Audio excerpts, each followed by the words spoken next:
मुझे मेरी बेटी पर बहुत गर्व था। मेरी बेटी का नाम माला था। मेरी बेटी मेरे घर की खुशी थी, लक्ष्मी थी और बहुत ही ज्यादा खूबसूरत भी थी। जब उसने कहा कि वह डॉक्टर बनना चाहती है, तो मैंने उसे नहीं रोका। मैं उसे क्यों रोकती? मैं चाहती थी कि वह डॉक्टर बने, लेकिन हम लोग गरीब थे। फिर भी बड़ी मेहनत करके उसे डॉक्टर बनाया था।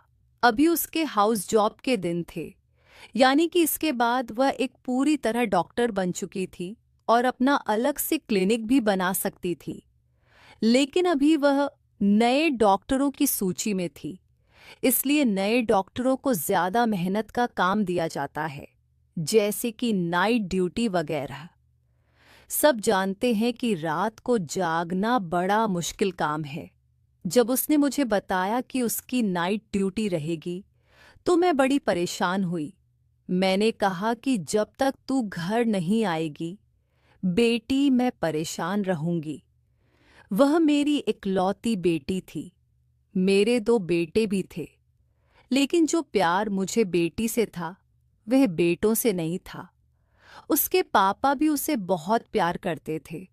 घर में उसकी एक बुआ भी रहती थी, वह भी उसे बहुत चाहती थी। उसने कहा कि मैं ड्यूटी बदलवा नहीं सकती, ऊपर से ऑर्डर आया है। आप परेशान मत होना, अस्पताल में मैं अकेली थोड़ी होती हूँ, और भी लोग होते हैं। उसने बड़े प्यार से, बड़े तरीके से मुझे समझाया मैंने क्या मसला है, लेकिन वह बड़ी जिम्मेदार थी। डॉक्टर के पास कहाँ वक्त होता है कि वह एक गिलास पानी भी पी ले, और नाइट ड्यूटी का डॉक्टर वैसे ही बड़ा बिजी रहता है। लेकिन फिर भी वह रोज मुझे फोन करती थी। पर आज उसका फोन नहीं आया तो मैं बड़ी परेशान हो गई। जब मैंने फोन किया तो बेल तो जा रही थी, लेकिन कोई फोन नहीं उठा रहा था। मैं परेशान हो गई। मेरा दिल कांपने लगा कि न जाने क्या हो गया है। और फिर जिस हालत में मेरी बेटी को घर लाया गया, वह मैं ही जानती हूँ। लेकिन उसके बाद उसका फोन भी दमे नहीं दिया गया। पर उसकी एक दोस्त थी, जिसने हमें बताया कि माला की तरफ से मुझे एक वीडियो मिली है। वह जब हमारे घर आई तो उसके फोन में एक वीडियो थी, जो हमें मिल गई। जब उस वीडियो को चलाया तो पैरों के नीचे से जमीन निकल गई थी, और फिर पूरा देश मेरी बेटी के साथ खड़ा था। उस वीडियो के अंदर एक दिन मेरी बेटी अस्पताल से वापस आई तो कहने लगी, माँ, भगत मुझे एक सवाल का जवाब तो दे कि अगर आपके सामने कुछ गलत हो रहा हो तो क्या उसे रोकना चाहिए? मैंने कहा, हाँ, बिल्कुल रोकना चाहिए। क्यों नहीं रोकना चाहिए? ये तो भगवान भी कहता है कि सिर्फ सच्चाई और हक का साथ देना चाहिए। मेरी ये बात सुनकर वह कहीं खो गई। मैंने कहा, माला, खाना खा ले। कहाँ खो गई है? देख, आज तेरी पसंद का दाल भात बनाया है।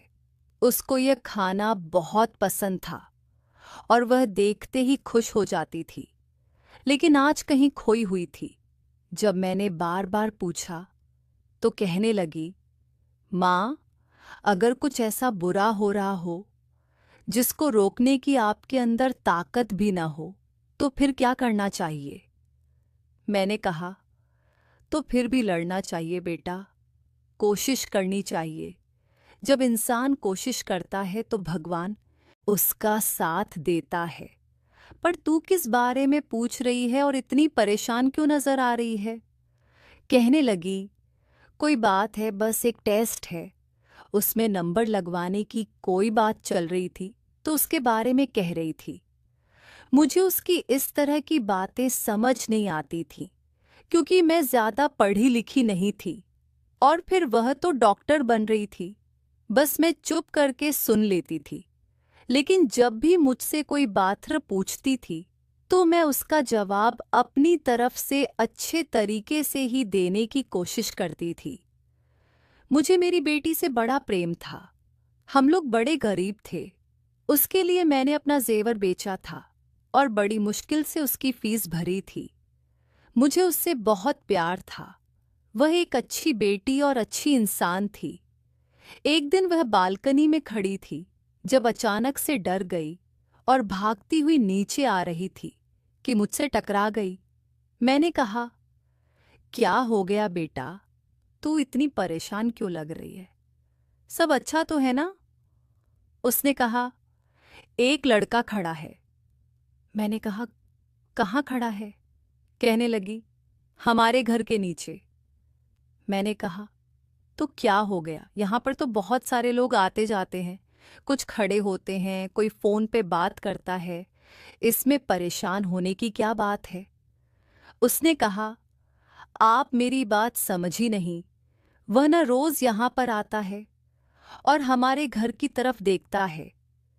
जैसे ही मुझे देखता है दूर दूर से मुस्कुराता है, पता नहीं क्या सोचता है। मैंने कहा, जब तक वह दूर खड़ा है वह कुछ भी कर सकता है, मुझसे रोक भी नहीं सकते। अगर वह तुझे कोई बात कहे तो तू उसका मुंह तोड़ देना। मैंने कहा, ठीक है। और मैं बालकनी में खड़ी थी जब वह घर से निकली।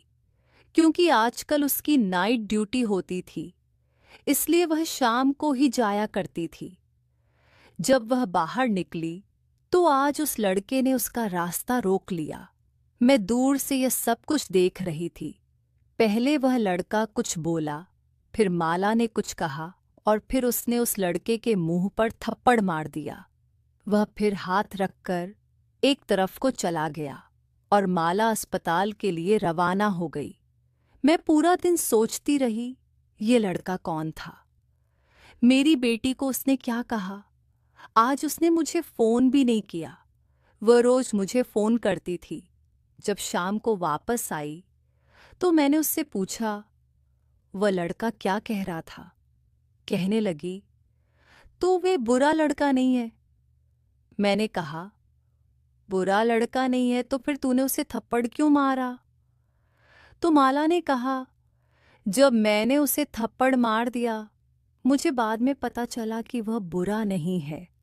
वह अस्पताल में किसी औरत के साथ आया था, तब से उसने मुझे देखा था। कहता है कि आप मुझे बहुत अच्छे लगते हैं। उसने यह बात बड़ी इज्जत से की थी, वरना किसी और तरह से भी कह सकता था। लेकिन उसने तो मुझे गुस्सा आ गया और मैंने उसके मुंह पर थप्पड़ मार दिया। लेकिन जब मैं जा रही थी तो उसने पीछे से ऐसी बात की कि मैं हैरान रह गई। मैंने पूछा, क्या बात की? तो कहने लगी, माँ, उसने कहा था कि चाहे तुम मुझे रोज एक थप्पड़ मारो, मैं फिर भी रोज तुम्हें देखने के लिए यहाँ आऊंगा, क्योंकि जब तक मैं तुम्हें देखूं नहीं मेरा दिल नहीं गुजरता। ऐसी बात तो कोई वही कर सकता है ना जो आपको सच्चा प्रेम करता हो। मैंने कहा, तू भी कितनी मासूम है।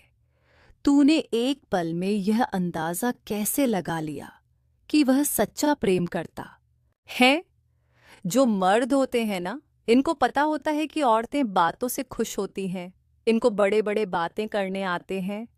अगर इतना ही दम है उसमें तो उसको कह दे कि मेरा घर रिश्ता भेज दे। मैंने कहा कि यह बात बिल्कुल ठीक रहेगी, पर माला कहने लगी कि ऐसे कैसे वह रिश्ता भेज दे, और अगर उसने रिश्ता भेज दिया तो क्या आप मान जाओगी? मैंने उसे समझाया कि हाँ, मैं मानूंगी, लेकिन अगर वो इस काबिल हुआ। हम तुझे डॉक्टर बना रहे हैं, तेरी शादी किसी आम आदमी से थोड़ी करेंगे। अब माला रोज वहां से गुजरती थी और वह पहले से ही खड़ा होता था। उसे कुछ कहता नहीं था, कुछ बोलता नहीं था, लेकिन वो दोनों एक दूसरे को देखते थे। माला के अंदर मुझे कुछ तब्दीली नजर आने लगी थी। मुझे ऐसा लगता था कि जैसे वह भी उस लड़के को पसंद करने लगी है, क्योंकि जब वह वहां से गुजरती तो उसके चेहरे पर मुस्कान होती थी और आजकल वह काफी तैयार होकर जाती थी। वह जिस अस्पताल में काम करती थी, पहले वहां पर पढ़ाई करती थी, इसलिए कभी तैयार होकर नहीं गई। कहती थी कि स्टूडेंट हूं, स्टूडेंट्स को मेकअप करने की इजाजत नहीं है, और उसके बाद उसकी आदत बन गई, क्योंकि वहाँ पर ऐसा कोई था नहीं जो उसको जानता नहीं था। तो वह उसके सामने अच्छी दिखना चाहती थी, लेकिन जिसके सामने अच्छी लगना चाहती थी वह घर के सामने ही खड़ा होता था, इसलिए घर से तैयार होकर जाती थी। उस लड़के के बारे में मैंने थोड़ा सा पता करवाया था, क्योंकि वह हमारे घर के सामने खड़ा होता था, तो इतना तो पता होना चाहिए। मैंने अपने छोटे बेटे से पता करवाया था, उसने कहा था कि इसका नाम राम है और ये सामने वाले घर में रहता है। सामने वाले लोग तो बहुत अच्छे थे, पूरे मोहल्ले दाले उनको जानते थे और कहते थे कि अच्छे लोग हैं। और मैंने कहीं यह भी सुना था कि उनका एक ही बेटा है और उसकी माँ को अपने बेटे पर बड़ा गर्व है। लेकिन यह बेटा यहाँ क्या करता रहता था?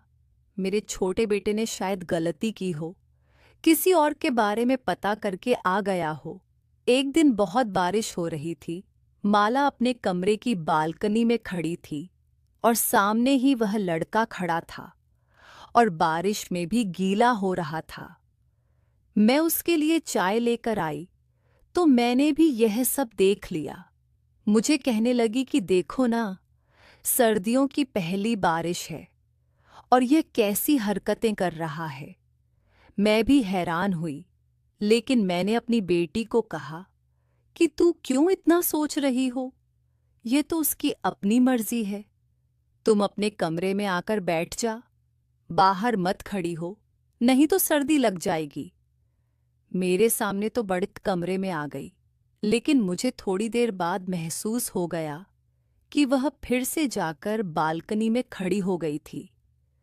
उसी से प्रेम करना कोई बुरी बात नहीं है, लेकिन कभी-कभी आप सही फैसला नहीं कर पाते और आपके जीवन में गलत आदमी आ जाता है और फिर आपकी सारी जिंदगी खराब हो सकती है।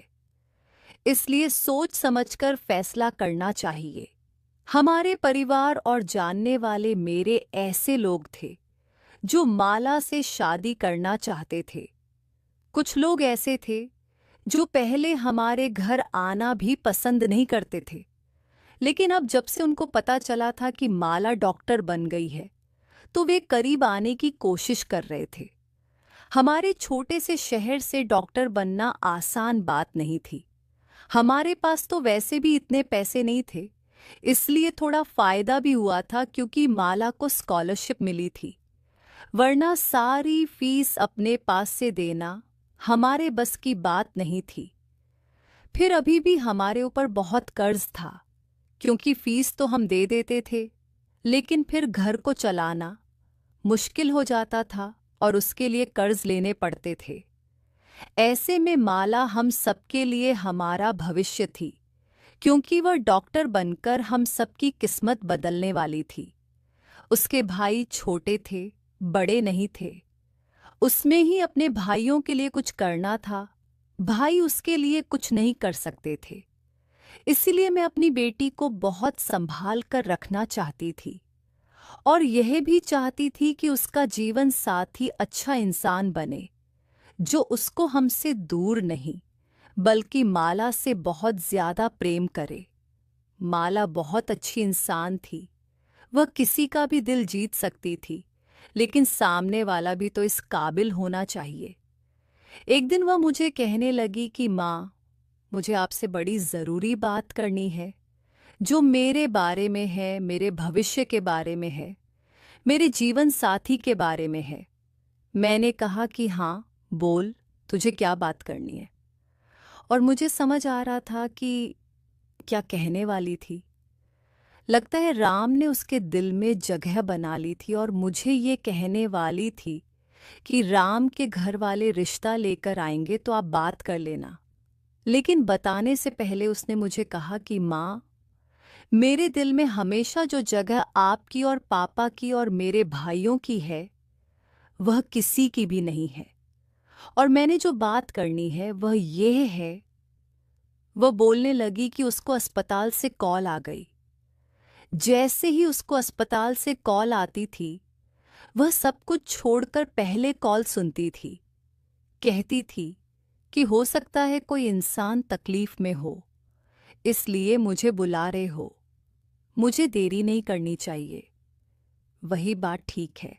अस्पताल से कॉल थी। वैसे तो उसकी नाइट ड्यूटी थी, लेकिन वह डे ड्यूटी के लिए भी बुला रहे थे। शायद कोई डॉक्टर छुट्टी पर चली गई थी। मैंने कहा कि तू डे ड्यूटी भी करेगी और नाइट ड्यूटी भी करेगी, थक नहीं जाएगी? तो कहने लगी कि एक ही दिन की तो बात है, नहीं थकूंगी, वापस आकर सो जाऊंगी। आप मेरी पसंद का खाना बनाकर रखना, मैं कल सुबह पहले टाइम वापस आ जाऊंगी। मैंने उसे कहा कि ठीक है, अपना मोबाइल वगैरह साथ ले ले और फ़ोन को चार्ज कर लेना और अच्छे से खाना भी खा लेना। तेरे अस्पताल में खाना तो मिलता ही है ना? तो कहने लगी कि हाँ, मिलता है। और घर से जा रही थी तो पता नहीं क्यों मुझे अजीब सा लग रहा था। मैंने उसे पुकारना चाहा लेकिन नहीं पुकारा, क्योंकि कहते हैं कि जब कोई जहाँ हो तो उसके पीछे से नहीं बुलाते हैं। उसने कहा था कि जो ज़रूरी बात मुझे करनी है वह मैं आपके साथ ही करूँगी, क्योंकि आराम से चलने वाली बात है। अपने काम पर चली गई और मैं अपने कामों पर लग गई। उसने मुझे दोपहर में एक दफ़ा फ़ोन भी किया और बताया कि सब कुछ ठीक है। फिर उसने मुझे शाम को भी फ़ोन किया और कहा कि बस आज थोड़ा काम ज़्यादा है, लेकिन मैंने खाना खा लिया था। आपने खाना खाया तो है ना? मैंने उसको बताया कि हाँ, खाना खा लिया है, बस सोने लगी हूँ। मैं जल्दी सो जाती थी क्योंकि मुझे सुबह जल्दी उठना होता था। उसने कहा कि आप सुकून से सो जाओ, वहाँ सुबह मिलते हैं। मैंने कहा कि ठीक है और मैं सो गई। और मुझे क्या पता था कि इस रात के बाद मुझे कभी सुकून की नींद नहीं आएगी। माला सुबह 9 बजे तक वापस आ जाती थी, क्योंकि उसकी शिफ्ट 8 बजे खत्म होती थी और अस्पताल से यहाँ आते हुए उसे 1 घंटा लग जाता था। जब मैं उठी तो सुबह के 9:30 हो रहे थे। मुझे लगा कि वह अपने कमरे में आकर सो गई होगी, लेकिन उसे बिना कुछ खिलाए मैं सोने नहीं देती थी, क्योंकि फिर वह शाम तक सोती थी। मैंने उसे कहा था कि आप ही मुझे जगा दें, मैं खाना निकाल कर दे दूंगी। लगता है वे बहुत थकी हुई थी। मैंने प्लेट में खाना निकाला, उसको गर्म किया और अपनी बेटी माला के कमरे की तरफ चल पड़ी। लेकिन जब अंदर गई और लाइट ऑनन की तो हैरान रह गई। वो तो यहाँ पर थी नहीं और कमरा तो बिल्कुल साफ सुथरा पड़ा था। मैं समझ गई कि लगता है उसे आने में देरी हो गई। मैं बाहर गई तो आज वह लड़का भी नहीं खड़ा था। मैं हैरान हुई, क्या आज वह पीछे क्यों नहीं है? इस समय खड़ा होता है, क्योंकि उसको भी पता होता है कि माला वापस आती होगी। आज क्यों नहीं खड़ा? कहीं बीमार तो नहीं होगा? मैं तो माँ हूं ना। माँ के दिमाग में तो ऐसी ही बातें आती हैं कि माला मर तो नहीं गई, कुछ और तो नहीं गया है। मुझे पूरा यकीन था कि माला उसी के बारे में बात करने वाली थी और मैं अभी से ही सोच रही थी कि वह लोग रिश्ता लेकर आ गए तो क्या मुझे रिश्ता कर देना चाहिए या नहीं। 2 घंटे गुजर गए, माला नहीं आई तो मैंने उसका नंबर मिलाया। घंटी जाने लगी और मैं इंतज़ार करने लगी कि कब फ़ोन कनेक्ट हो और मैं उससे बात करूं। लेकिन वह फ़ोन नहीं उठा रही थी। मुझे लगा शायद वह व्यस्त होगी और मैं यह भी सोच रही थी कि अस्पताल में कितने बुरे हालात होंगे। डबल शिफ्ट करवाते हैं और जब शिफ्ट का समय ख़त्म हो जाता है तब भी उसे वापस नहीं आने देते। कम से कम अब तो उसे वापस भेज देना चाहिए। वह मुझे इस अस्पताल के बारे में बताती रहती थी। वह कहती थी कि यहाँ कुछ भी ठीक नहीं है। हर कोई अपना काम बेईमानी से करता है। कोई भी काम अच्छे तरीके से नहीं करता, चाहे वह सफाई वाला हो या कोई डॉक्टर। सबको पैसों की पड़ी है और कोई न कोई अपने काम में ढील कर ही देता है। मैं उसे कहती थी कि तुम अपना काम अच्छे से किया करो, बाकी सबको भगवान को अपना मुंह दिखाना है और तुम्हें अपना। पर वह कहती थी, हाँ, लेकिन उनकी वजह से मेरे काम पर ही असर पड़ता है। मैंने फिर से फ़ोन किया।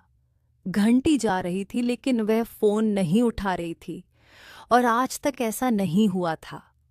अब मैंने उसकी दोस्त का नंबर मिलाया, वह भी फ़ोन नहीं उठा रही थी। मैं हैरान थी, अब इसके अलावा दो मेरे पास और कोई नंबर नहीं था। मैं किसको फ़ोन करती? फिर उसकी दोस्त ने फ़ोन उठा लिया। मैंने कहा, बेटा माला कहाँ है? वह फ़ोन नहीं उठा रही है। तो उसने कहा कि हम भी उसे ही तलाश कर रहे हैं। यह बात सुनकर मैं हैरान रह गई। क्या मतलब तलाश कर रहे हो? क्यों, क्या वह कहीं गायब हो गई है? मुझे लगा कि यह लड़की मजाक कर रही है, लेकिन उसे ऐसा मजाक नहीं करना चाहिए था। उसने कहा, मैं आपको थोड़ी देर बाद फ़ोन करती हूँ। असल में माला कहीं मिल नहीं रही है। मुझे लगा कि अस्पताल बहुत बड़ा है, शायद वह कहीं व्यस्त होगी। मिल जाएगी, आप परेशान नहीं हो। मैंने कहा, अच्छा, अस्पताल तो बहुत बड़ा था। एक दिन में आप पूरा अस्पताल देख भी नहीं सकते थे, क्योंकि साथ ही कॉलेज भी था। मैंने उसे कहा, मैं थोड़ी देर बाद फ़ोन करती हूँ। वह बोली, ठीक है आंटी। मुझे उसकी आवाज़ में परेशानी महसूस हुई। पता नहीं बात क्या थी। मैंने थोड़ी देर के बाद फिर फ़ोन किया और कहा, माला से बात करवा दो। तो उसने कहा, आंटी बात ऐसी है कि वह मुझे अभी तक मिली नहीं है। और अभी वह यह बात कह ही रही थी कि अचानक से उसके मुंह से चीख निकल गई। हाय, क्या हो गया? उसने मुझे कहा, आप जल्दी यहां आ जाए। ये सुनकर मैं हैरान रह गई। मैंने कहा, पर हुआ क्या है? मुझे बताओ तो सही। सब ठीक तो है? मेरा तो दिल बैठा जा रहा है। उसने कहा, माला मिल गई है। मैंने कहा, अच्छा, मिल गई है। कैसी है वह? जरा मेरी बात करवा दो। तो कहने लगी, बात नहीं करवा सकती, बस आप अस्पताल पहुंचिए। जब मैंने पूछा, क्योंकि मुझे ठीक से समझ नहीं आया था, तो वह रोते हुए कहने लगी, अब बस आप आ जाइए आंटी। मैं अभी सोच रही थी कि अगर यह लड़की मजाक कर रही है तो मैं उसे कभी माफ नहीं करूंगी। मेरे दोनों बेटे घर पर नहीं थे। मैं घर से निकली, सामने राम भी नहीं खड़ा था। मैं तुरंत अस्पताल के लिए निकल पड़ी। रास्ते में भी अपनी बेटी को फ़ोन कर रही थी। अगर वह मिल गई थी तो मेरा फ़ोन क्यों नहीं उठा रही थी? क्योंकि बेल तो जा रही थी। ऐसा तो नहीं था कि उसका फ़ोन बंद हो गया था। फिर फ़ोन क्यों नहीं उठा रही थी? मैं अस्पताल पहुंची तो वहां पर अजीब सा माहौल लग रहा था। अस्पताल में भीड़ तो होती ही है। बाहर कोई एम्बुलेंस खड़ी होगी, कोई रो रहा होगा, कोई चिल्ला रहा होगा, कोई बात कर रहा होगा। ये सब कुछ तो सामान्य था, लेकिन मुझे देखकर लोग अजीब नज़रों से देख रहे थे, इधर उधर देख रहे थे, जैसे मेरे से कोई बात छुपाई जा रही है, जैसे कोई ऐसी बात है जो इन्हें सबको पता है लेकिन मुझे नहीं पता है। मैं परेशान तो थी, पर मैं कभी कभी यहाँ आती थी। उसने मुझे तकरीबन अपनी सारी दोस्तों से और टीचर से और सीनियर डॉक्टर से भी मिलवाया था। मैं रिसेप्शन पर गई और मैंने कहा, तुम्हारा इस टाइम कहाँ होगी डॉक्टर माला? तो उसने कहा, आप दूसरी मंजिल पर चली जाएं, आपको पता चल जाएगा। ये बात भी अजीब सी थी। दूसरी मंजिल पर चली गई तो सामने ही उसकी दोस्त खड़ी थी और बहुत सारे लोग खड़े थे। अजीब सा शो डाला हुआ था। पांव रखने की जगह नहीं थी। ऐसे लग रहा था कि मुफ्त में अपनी चीज बांट रही है या फिर कोई बहुत बड़ी बात हुई है जो ये सब लोग यहाँ पर जमा हुए थे। मुझे माला की दोस्त ने देखा तो रोती हुई मेरे पास आई और कहा, ये क्या हो गया? मुझे नहीं पता आंटी, मैं वहां पर नहीं थी। अगर मुझे पता होता तो मैं कुछ ना कुछ जरूर करती। मैंने कहा, क्या कह रही हो तुम? हुआ क्या है? माला कहाँ है? तो उसने मुझे एक ही लाइन में बताया, माला अब इस दुनिया में नहीं है। और मुझे ऐसा लगा कि जैसे मैंने यह बात नहीं सुनी, लेकिन असल में मैंने सुन ली थी और मेरे दिल तक ये बात चली गई थी। मेरी हालत अजीब सी हो गई थी। तभी वहां पर एक आदमी आया। उसने कहा, आप हैं डॉक्टर माला जी की मम्मी? उनके साथ बहुत बुरा हुआ है। वह मुझे बताने लगा कि हुआ क्या था। वह मुझे ऐसी ऐसी बातें बता रहा था जो आप अपनी बेटी के बारे में कभी नहीं सुनना चाहती थी। दुनिया की कोई भी माँ ऐसी डिटेल नहीं जानना चाहती होगी जैसी वह मुझे बता रहा था। जब उसने कहा कि 20 लोग थे, तो मैंने हैरान होकर उसकी तरफ देखा। मैंने कहा, क्या कह रहे हैं आप? 20 लोग थे? मेरी बेटी 20 लोग? वह लोग 20 थे। मेरी बेटी के साथ क्या किया उन्होंने, वह मुझे पहले ही बता चुका था। लेकिन अब मुझे समझ आई थी कि कितना बड़ा अनर्थ हो गया था। मेरी हालत बुरी हो गई। मुझे बस दूर से माला की एक झलक दिखाई गई और उसके बाद मुझे पीछे कर लिया गया और बॉडी को पोस्टमार्टम के लिए ले गए। मेरी हालत इतनी बुरी हो गई थी कि मैंने चीखना शुरू कर दिया। मुझे उसकी दोस्त ने संभाला। मेरे चिल्लाने की आवाज़ पूरे अस्पताल में गूंजने लगी थी। सबको पता चल गया था कि क्या लग रहा है, माला की माँ आ गई है। उन लोगों का कहना था कि नाइट ड्यूटी पर थी और उसके बाद अचानक से कहीं गायब हो गई। उसको कोई मरीज बुलाने के लिए आया था लीखू। फिर हम लोग उसे सुबह ढूंढते रहे, तलाश करते हुए। हमें नहीं मिली और फिर एक अंधेरे कमरे में वह हमें ऐसी हालत में मिली। हमें लगता है कि उसके साथ यह सब कुछ करने वाले 20 लोग थे, लेकिन वह कौन थे, कहाँ से आए थे, ये किसी को नहीं पता। और वह अब इस दुनिया में नहीं है। लगता है उसने खुदकुशी कर ली है। अस्पताल वालों ने हमें बहुत तंग किया, बहुत जलील किया। हमें बॉडी नहीं दे रहे थे। कभी कह रहे थे आपकी बेटी ने लगता है अपने किसी दोस्त को बुलाया था और मामला खराब हो गया। कभी कह रहे थे कि एक दोस्त नहीं था, 4-5 लोग थे, यानी कि बॉयफ्रेंड थे। कभी कोई बात करते और जो बॉडी की हालत थी वह हम ही जानते थे। किसी तरह से आखिरी रीति रिवाज किए गए, लेकिन अब हमारे पास कोई सबूत नहीं था। सारा देश हमारे बेटी के लिए खड़ा था। सब उसकी तरफ से इंसाफ सांग रहे थे, लेकिन हमारे पास ऐसा कोई भी सबूत नहीं था जिससे हमें यह पता चले कि हुआ क्या था। अस्पताल वालों ने जो रिपोर्ट जारी की थी उसमें लिखा था कि डॉक्टर माला ने आत्महत्या कर ली है। लेकिन वह ऐसा कैसे कर सकती थी? वह तो मुझे कुछ बताना चाहती थी। घर से हंसती हुई निकली थी। इसकी आंखों में ढेर सारे सपने थे। तो फिर एक ऐसा इंसान कैसे आत्महत्या कर सकता है? वह डिप्रेशन में नहीं थी, वह बिल्कुल ठीक थी। उसके साथ कुछ मसला नहीं था। हमने कहा कि उसका फ़ोन कहाँ है, वह हमें दे दें, उसका बैग वगैरह दे दें। उन्होंने हमें सारी चीज़ें वापस कर दीं। उसकी चीज़ें ऐसी थीं जो टूट चुकी थीं, लेकिन उन्होंने हमें माला का फ़ोन नहीं दिया। हम हैरान हुए कि फ़ोन क्यों नहीं दिया, तो कहने लगे ये सबूत के तौर पर हमारे पास रहेगा। लेकिन उन्होंने राहुल का क्या करना था? जब खुद कह रहे थे कि आत्महत्या ही है, तो फिर सबूत किसको दिखाना था? बहुत कोशिश की थी, किसी तरह उसका फ़ोन मिल जाता, क्योंकि फ़ोन से ही पता चल सकता था कि उसकी ज़िंदगी में क्या चल रहा था। लेकिन उन्होंने उसका फ़ोन हमें नहीं दिया। इस बात को 3 दिन गुजर गए थे और 3 दिन से मैंने राम को भी नहीं देखा था। क्या उसको पता नहीं था कि माला के साथ क्या हुआ था? वह तो इस दुनिया से भी चली गई थी। ये बात तो सारे देश में फैल चुकी थी। तो फिर उसको क्यों नहीं पता था? लगता है वह डर गया था और अपने कमरे में बैठा था। बाहर नहीं निकलना चाहता था कि उसे भी पूछताछ न हो जाए, क्योंकि पता नहीं कितनी दफ़ा यहाँ पुलिस आई थी।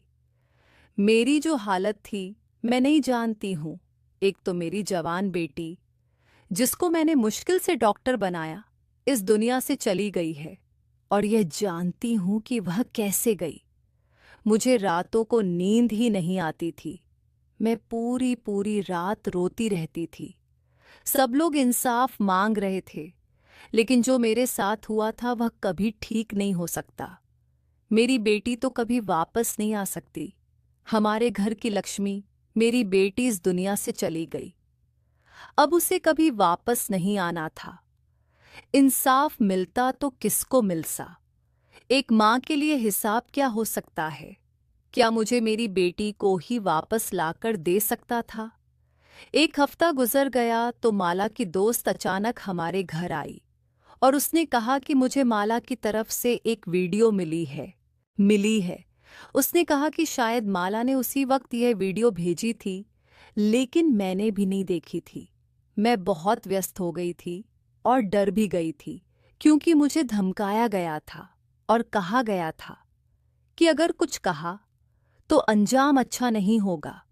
उसने बताया, मेरे पास माला की आखिरी वीडियो है, इसके अलावा हमारे पास उसकी कोई याद नहीं है। वीडियो 45 मिनट लंबी है। मैंने अब तक देखी नहीं है, लेकिन मैंने सोचा कि आपको बताना ज़रूरी है। हमने तुरंत वीडियो को टीवी के साथ कनेक्ट किया ताकि सभी लोग देख सकें। सभी माला को देखना चाहते थे, लेकिन जब वीडियो देखी तो हम हैरान रह गए। ऐसा लग रहा था जैसे यह वीडियो उस पल की है जब वह सब लोग वहां से चले गए थे। माला की कसम खाकर कह रही थी कि वह जिंदा थी और उसने यह वीडियो बनाकर अपने दोस्त को भेज दी थी। शायद उसने इसे अपने अकाउंट से डिलीट कर दिया था, इसलिए उन लोगों ने अब तक हमसे नहीं पूछा कि क्या आपको कोई वीडियो मिली है या नहीं। उसकी हालत बहुत बुरी थी। उसके चेहरे से साफ झलक रहा था कि वह दर्द में थी। वह कह रही थी कि अस्पताल वाले कुछ बहुत बुरा कर रहे हैं। मुझे सब पता चल गया है, इसलिए उन्होंने मेरे साथ यह सब किया ताकि मुझे चुप कराया जा सके। मरीजों के साथ अच्छा नहीं हो रहा है। बहुत से बुरे काम हो रहे हैं अस्पताल में। थोड़ी और जानकारी देने के बाद उसने कहा, माँ, मुझे माफ़ कर देना और रात से भी कहना कि मुझे माफ़ कर दे। मैंने उससे शादी करने का वादा किया था और मैं तुमसे यही बात करने वाली थी, लेकिन अब मैं जिंदा नहीं बच सकूंगी। कोई मुझे नहीं बचा सकेगा। वह अपने भाइयों के नाम लेने लगी।